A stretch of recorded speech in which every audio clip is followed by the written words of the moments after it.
cela concerne la Côte d'Ivoire. C'est un message pour la Côte d'Ivoire, un message de Dieu pour la Côte d'Ivoire. Et puis j'ai vu quelque chose sur les élections en Côte d'Ivoire. Le pays va traverser un moment où il y aura pas l'État dans les pays. Cela veut dire un moment de turbulence, un moment de trouble ou un moment de problèmes sérieux au pays, à la Côte d'Ivoire. Pendant et après les élections. C'est pendant les élections et après les élections. Le Seigneur me dit ceci. Il y aura beaucoup de candidats qui seront disqualifiés ou bien ils seront pas éligibles pour la candidature à la présidence. Je vis Laurent Barbeau n'est pas éligible. Le Seigneur m'a révélé. Ça, c'est la troisième fois que je répète ces mots. J'avais dit ça 5 mois passés. 5 mois passés, j'ai dit, Laurent Barbeau ne sera pas éligible pour la candidature à la présidence. Madame Simone Evé, le Sénat me dit, sa candidature à la présidence a été acceptée. Mais, elle ne gagnera pas les élections. 3 ans. Ok. Tu n'as pas de papiers, ça fait 3 ans. Mais je vois dans les visions, si tu n'as pas de papiers à cause d'une malédiction, parce que je vis, tu as déjà couché avec ta tante maternelle, la grande sœur de mon père. Tu as couché avec elle. C'est vrai? Oui, Tu as couché avec elle, c'est vrai. oui, c'est vrai. Ok. Et j'ai vu même que... C'est quelque chose qui est de délivrance. Ok. Non, avant qu'on arrive à la délivrance, vous devez d'abord passer par la repentance. Alors, tu feras un effort justement après le live. Tu me contactes pour la repentance. Tu m'écoutes? Oui, Cette révélation, cela concerne la Côte d'Ivoire. C'est un message pour la Côte d'Ivoire, un message de Dieu pour la Côte d'Ivoire. Et puis, j'ai vu quelque chose sur les élections en Côte d'Ivoire. Alors, je demande d'abord à tout le monde de partager massivement cette vision divine. Et puis, si vous n'êtes pas encore abonné, abonnez-vous dans cette chaîne pour la meilleure édification. Alors, le Seigneur Jésus ne cesse pas à me révéler de messages précis qui concernent l'Afrique, qui concernent l'Europe, l'Asie et l'Amérique. Alors aujourd'hui, je viens encore pour révéler des choses que Dieu m'a parlé pour la Côte d'Ivoire. Voici ce que le Seigneur m'a dit pour les élections en Côte d'Ivoire. Dans la vision que j'ai eue il y a 2 jours, j'ai vu le drapeau ivoirien. Maintenant, je vois les drapeaux, mais j'ai vu les drapeaux qui se flottent dans l'obscurité. Les drapeaux se flottent dans l'obscurité. Après, j'ai vu des personnes habillées en noir s'approchent tout près des drapeaux. Ils ont tenu les drapeaux de la Côte d'Ivoire et ils ont brûlé les drapeaux de la Côte d'Ivoire. C'est par là, j'ai regardé la scène. C'était comme si que j'étais quelque part immobilisé, en train d'observer, de regarder quelque chose. Où les gens qui étaient là ne pouvaient pas me sentir ni me voir. Mais moi, j'étais là en face. Donc, selon moi, Dieu m'avait rendu invisible auprès de cette réalité. Alors, j'ai vu ces gens-là s'approcher, ils habillaient en noir, et je les vis tenir les drapeaux de la Côte d'Ivoire et puis brûler ces drapeaux de la Côte d'Ivoire. Ils sont repartis. C'est par là que j'attends la voix de Dieu qui me dit ceci. Le pays va traverser un moment où il y aura pas l'État dans les pays. Cela veut dire un moment de turbulence, un moment de trouble ou un moment de problèmes sérieux au pays, à la Côte d'Ivoire. Pendant et après les élections. C'est pendant les élections et après les élections. Le Seigneur me dit ceci. Il y aura beaucoup de candidats qui seront disqualifiés ou bien ils seront pas éligibles pour la candidature à la présidence. Je dis, Le Seigneur me dit, il y aura beaucoup de candidats qui ne seront pas éligibles à la candidature à la présidence. Et lors du vote, il y aura un peu de troubles. Il y aura un peu de troubles. J'ai vu des machines à voter. Parce que je vois des machines à voter. Je vois des bulletins du vote. Et j'ai vu cela être brûlé. Je vis un groupe de personnes avec des missions de déstabiliser la Côte d'Ivoire. Et je l'ai vu dans la vision venir brûler des machines à voter, brûler des bulletins à voter, brûler même des locaux là où ils ont érigé des machines à voter. Donc, ce n'était pas facile. C'était quelque chose que je vis clairement dans la vision. Et lorsque je voyais ça, le Seigneur m'a fait voir l'humeur de tous. Leur humeur n'était pas bonne. Chacun et chacune d'eux, ils étaient dans la phase d'une grande déception, d'une grande trahison. Vraiment, le pays n'était pas dans le calme. Je vois même des arrestations. C'est comme si que le peuple vit sans l'État. Le peuple vit sans la police, sans les gendarmes. C'était un désordre terrible, donc une personne peut entrer de son voisin plutôt, il ravit tout ce qu'il possède, il viole même ses filles. Donc, le pays a traversé un moment très turbulent. Et j'ai vu même que la connexion Internet a été coupée. Ce n'était pas facile dans cette vision. Alors, tout celui qui vit en Côte d'Ivoire, nous devons prier pour le pays. Les élections en 2025 en Côte d'Ivoire ne sera pas facile. Dieu m'a révélé ça. Le pays va traverser des moments un peu très turbulents. Donc le pays va traverser des moments de turbulence terribles. Voici ce que j'ai vu. J'ai vu Laurent Gbagbo n'est pas éligible. Le Seigneur m'a révélé. Ça, c'est la troisième fois que je répète ces mots. J'avais dit ça 5 mois passés. 5 mois passés, j'ai dit, Laurent Gbagbo ne sera pas éligible pour la candidature à la présidence. Le Seigneur me répète encore qu'ils vont faire tout. Laurent Gbagbo ne devrait pas être candidat présidentiel. Ils feront tout. Laurent Gbagbo ne devrait pas être candidat présidentiel. Parce qu'ils feront tout pour les rallier. Ils feront tout pour les supprimer. Et je dis que cela va créer des troubles au sein du pays. C'est cela qui va créer un grand trouble au sein du pays. J'ai vu le pays traverser un moment de vagues terribles, de turbulences terribles, de moments un peu cruciaux dans le pays. La crise se tourmentait au pays, vous n'aurez pas l'idée. Le pays, un moment, le pays, Côte d'Ivoire, vivra comme un pays qui n'a pas de loi. Le pays va traverser l'enfer. Personne ne le souhaitera. Alors, cette révélation, je l'ai eue pendant mon sommeil. Le Seigneur m'a révélé tout ça. Nous devons prier pour la Côte d'Ivoire. Le pays va entrer dans une période de turbulence. Alors, empêchons que cette période-là se matérialise, s'accomplisse. Sinon, beaucoup de personnes seront des victimes, rien que des innocents et surtout la pauvre population qui vont souffrir. La majorité des autorités qui sont en Côte d'Ivoire, la plupart de ces enfants ne sont plus au pays. Ils sont déjà à l'étranger. Au moment où je vous parle, il y a la plupart des autorités qui connaissent déjà l'avenir des élections. Ils ont fait tout pour faire voyager leurs enfants. Ce que je vous dis, c'est la vérité. Alors, nous devons prier pour le pays. Dans la vision, le Seigneur me montre que le président de la Côte d'Ivoire va postuler. Il va postuler pour briguer encore un autre mandat. C'est cela qui va créer le trouble au pays. J'ai vu des vagues terribles et puis ça ne sera pas facile dans les pays. Dieu me parle pour l'ex du président Laurent Gbagbo.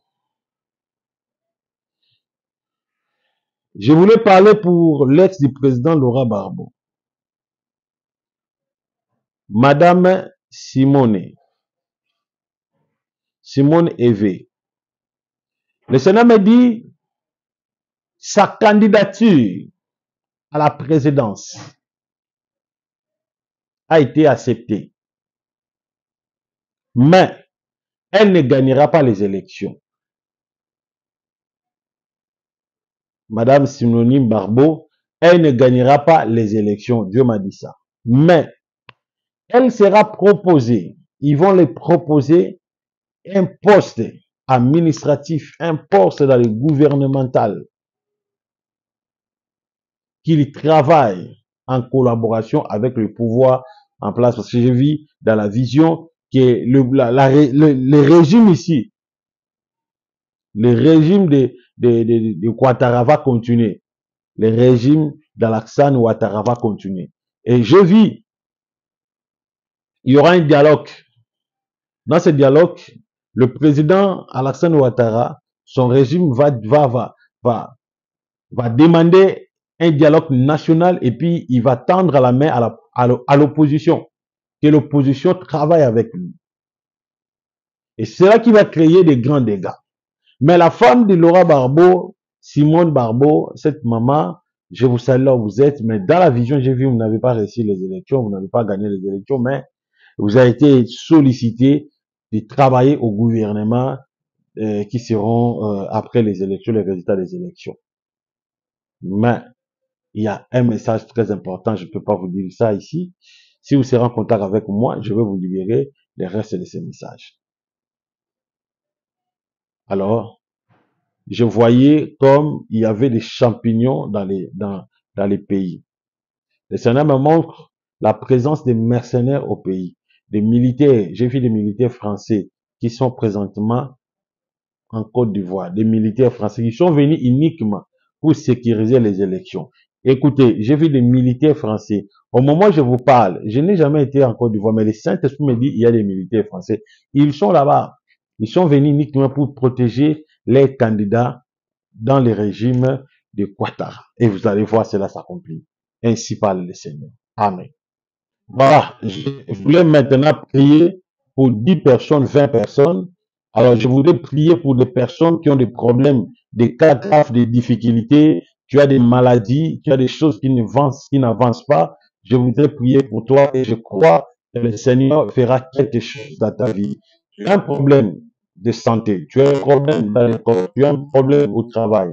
Tu veux que le Seigneur te donne un papier, un document. Vous êtes peut-être à l'étranger. Vous voulez que le Seigneur vous donne un document, un papier. Tu travailles, mais lorsque tu as l'argent, l'argent ne dit pas. Parce qu'il y a un esprit qui vient pour te voler l'argent. Tu es une jolie fille, une très jolie fille, mais à chaque fois, tu rêves, tu es en train de coucher avec un homme que tu ne le connais pas, mari de nuit. Tu es un homme, mais tu rêves en train de coucher avec une femme que tu ne connais pas.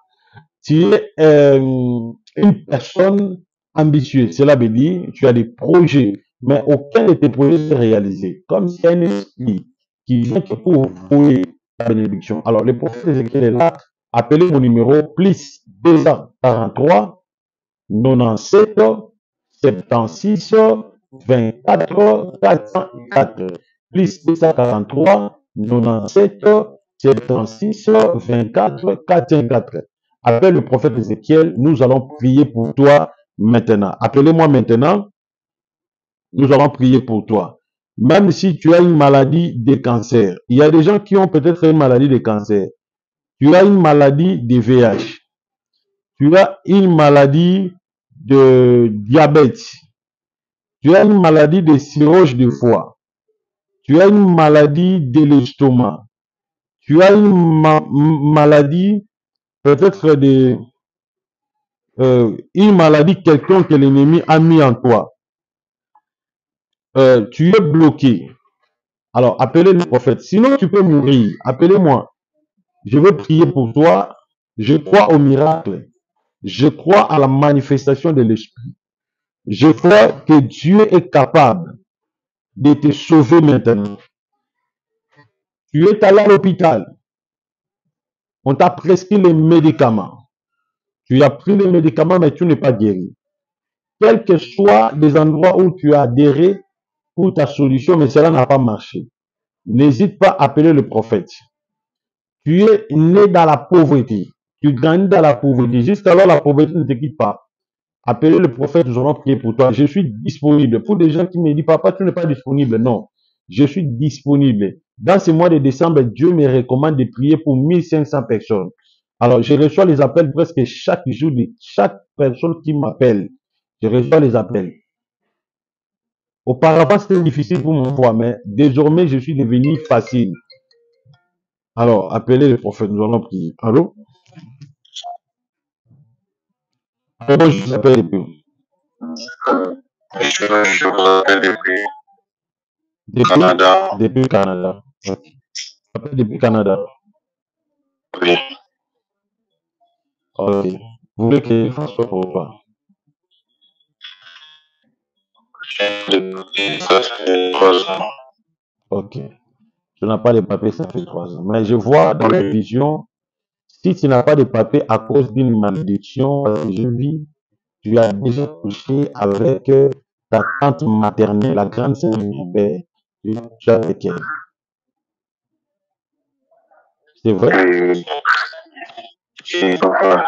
C'est C'est la vrai. vérité, papa. C'est la vérité. Oui, papa. Tu as couché avec la grande sœur de ton père. Tu as couché avec elle. C'est vrai. Oui, c'est vrai, papa. Ok. Et j'ai vu même que... C'est quelque chose qui est de délivrance. Ok. Non, avant qu'on arrive à la délivrance, vous devez d'abord passer par la repentance. Alors, tu feras un effort justement après le live. Tu me contactes pour la repentance. Tu m'écoutes? Oui, Merci. Alors, le péché que tu as fait là, comme tu as couché avec ta tante, nous devons réparer ça par la prière. Voilà pourquoi tes choses ne marchent pas depuis que tu es là. Parce que je vois depuis que tu es là, ça fait déjà une année. Et tu as couché avec ta tante, c'était en Afrique. C'est vrai? oui, c'est vrai, papa. Parce que tu es de nationalité gabonaise. Oui, Merci beaucoup. Voilà. Merci. Deuxième numéro, appelez le prophète. Plus 243 97 76 24 404. Alors, le monsieur qui vient de m'appeler, Dieu lui a révélé que si sa vie ne marche pas, il a couché avec sa tante. Alors toi aussi, tu te poses des questions, mais pourquoi ma vie ne marche pas? Pourquoi tout ce que je fais dans la vie, cela n'évolue pas? Or, il y a un mal que tu as fait, il y a un péché que tu as fait. Le péché peut bloquer ta vie, le péché peut bloquer ta bénédiction, le péché peut bloquer même ton élévation, le péché peut bloquer même ta richesse. Peut-être que tu ne comprends pas pourquoi ça dans ma vie, pourquoi ça dans ma vie, pourquoi ça dans ma vie.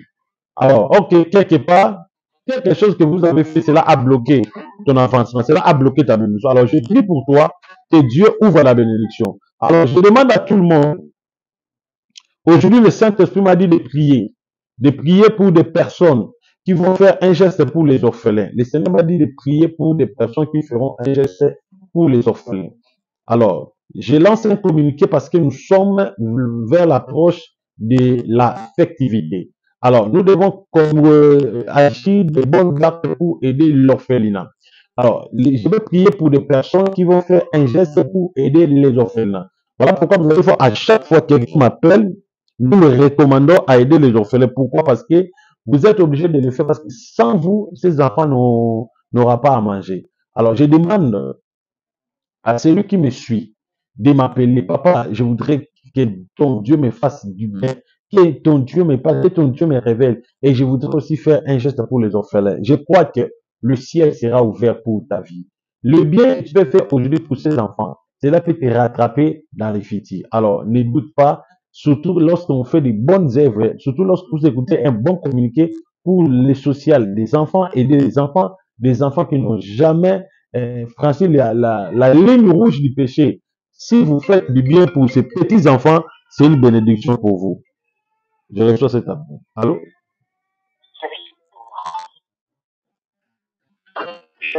Allô? Merci. Que Dieu vous bénisse.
Salut.